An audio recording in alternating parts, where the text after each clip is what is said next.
বন্ধুরা এখন দেখুন কত সুন্দর হয়েছে। আমরা এবারে খেয়ে করে জানাবো, দেখা যাক কীরকম হয়।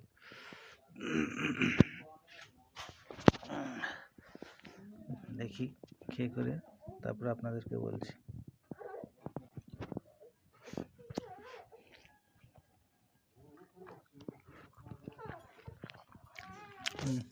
খুব সুন্দর হয়েছে।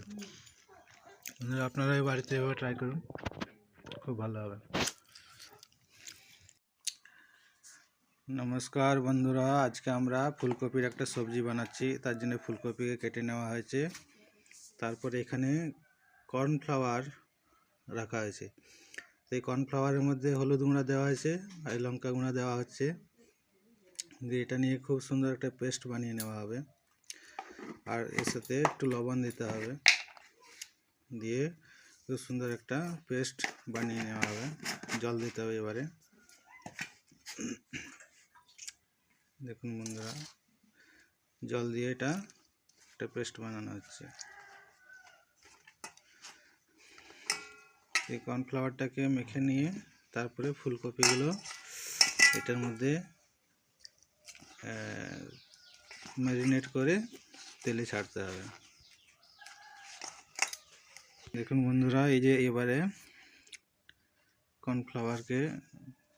কর্নফ্লাওয়ারের মধ্যে ফুলকপিকে ডুবিয়ে আবার শুকনোটার মধ্যে একটু জড়াতে হবে। তাহলে কি হয়, কর্নফ্লাওয়ারটা ভালো করে লেগে যাবে, তাতে খুব সুন্দর একটা লেয়ার তৈরি হয়ে যাবে। তো এইভাবে আমরা ফুলকপিগুলোকে কর্নফ্লাওয়ারের সাথে ডুবিয়ে নেওয়া হচ্ছে। এভাবে সমস্ত ফুলকপিগুলো আমরা ফুলকপির সাথে কোটিং করে নেব। এবারে ফুলকপিগুলোকে তেলে ছাড়া হচ্ছে। দেখুন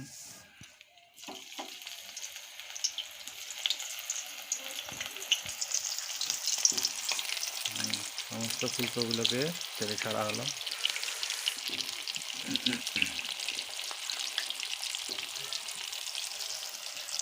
এইভাবে ফুলকপির মাঞ্চুরিয়ানও করা যায়, কিন্তু তাতে অনেক টমেটো সস, সোয়া সস অনেক কিছু লাগে। কিন্তু আমরা সিম্পলভাবে বানাচ্ছি, যে এটা হচ্ছে কর্নফ্লাওয়ার ফুলকপি।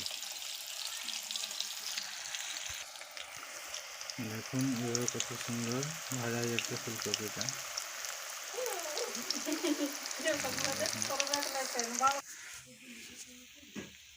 এই দেখুন আমাদের একটা ব্যাচ তোলা হয়ে গেছে, এবার আরেকটা ব্যাচ ছাড়া হচ্ছে। এইভাবে সমস্ত ফুলকপিগুলোকে ছেড়ে দিতে হবে। এগুলো সব এখন ভাজা হয়ে আসছে, এরপরে এগুলো আমরা তুলে নেব। দেখুন আমাদের সমস্ত ফুলকপিগুলো ভাজা হয়ে গেছে। এবারে আমরা গ্রেভি বানাবো। দেখুন এবারে গ্রেভি বানানো হচ্ছে। গ্রেভি বানানোর জন্য প্রথমে শুকনো লঙ্কা দিয়ে দিলাম, তারপরে এই যে হিং দেওয়া হচ্ছে, তারপরে এই 5 ফোড়ন দিয়ে দেওয়া হলো। 5 ফোড়ন দিয়ে তারপরে এর মধ্যে আমরা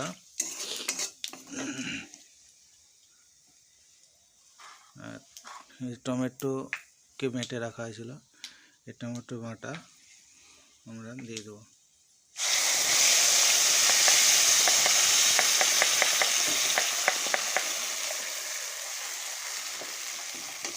এটা খুব সুন্দর করে রান্না করতে হবে টমেটোটাকে।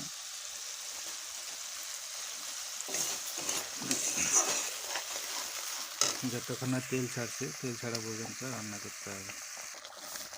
যখন টমেটোটা হয়ে আসছে প্রায়, এরপরে টমেটোটা হয়ে গেলে এর মধ্যে আমরা এই যে আগের থেকে গুঁড়া মশলাগুলো গুলে রেখেছি। এর মধ্যে আছে গুঁড়া হলুদ, গুঁড়া লঙ্কা, গুঁড়া জিরা, গুঁড়া ধনিয়া। এটাকে আমরা জলে একসাথে গুলে রেখেছি।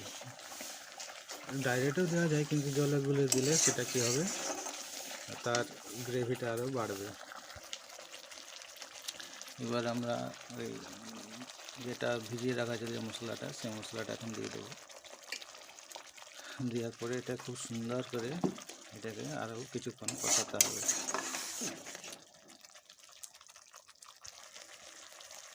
এর মধ্যে আমরা এবারে কস্তুরি মেথি দেবো। কস্তুরি মেথি দিলে তার স্বাদটা আরও বাড়বে। একটু নেড়ে দিয়ে আরও কিছুক্ষণ আমরা কষিয়ে নেব। দেখুন বন্ধুরা, গ্রেভিটা কত সুন্দর হয়েছে, দেখুন কত সুন্দর আসছে, দেখুন কালারটা।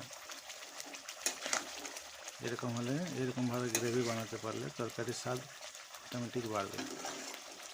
আপনারা বাড়িতে এরকমভাবে বানিয়ে দেখবেন, খুব সুন্দর হবে এরকমভাবে গ্রেভি।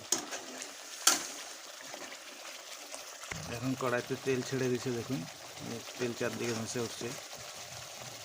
এখানে একটু অন্ধকার আসছে, নাহলে তেলটা আমরা দেখাতে পারতাম। তেল ছেড়ে দিয়েছে কড়াইতে। এরকম অবস্থায় ভেজে রাখা যে ফুলকপিগুলো, এই ফুলকপিগুলো এখন দিয়ে দিতে হবে। এইভাবে ফুলকপিগুলো দিয়ে তারপরে একটু কিছুক্ষণ নাড়তে হবে।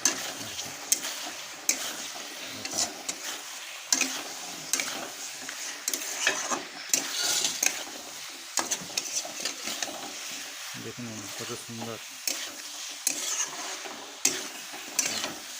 একটু মশলা গোবি, অল্প একটু জল দেবো, খুব বেশি জল দেবো না আমরা। এটা গ্রেভি থাকবে না, শুকনো শুকনো থাকবে।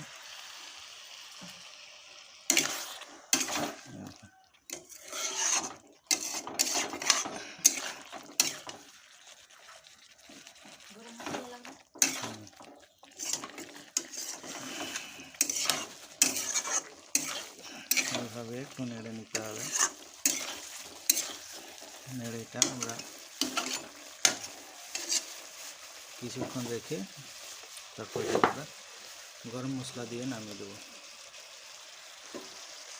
যখন গরম মশলা দেওয়া হচ্ছে, গরম মশলা দিয়ে তার সেন্টটা বাড়বে। তারপরে এর মধ্যে ঘি দিব, ঘি। গরম মশলা, ঘি দিলে সেই সবজিতে রান্না স্বাদ আরও বাড়বে। দেখুন সবশেষে ঘি দিয়ে দেওয়া হচ্ছে। ব্যাস,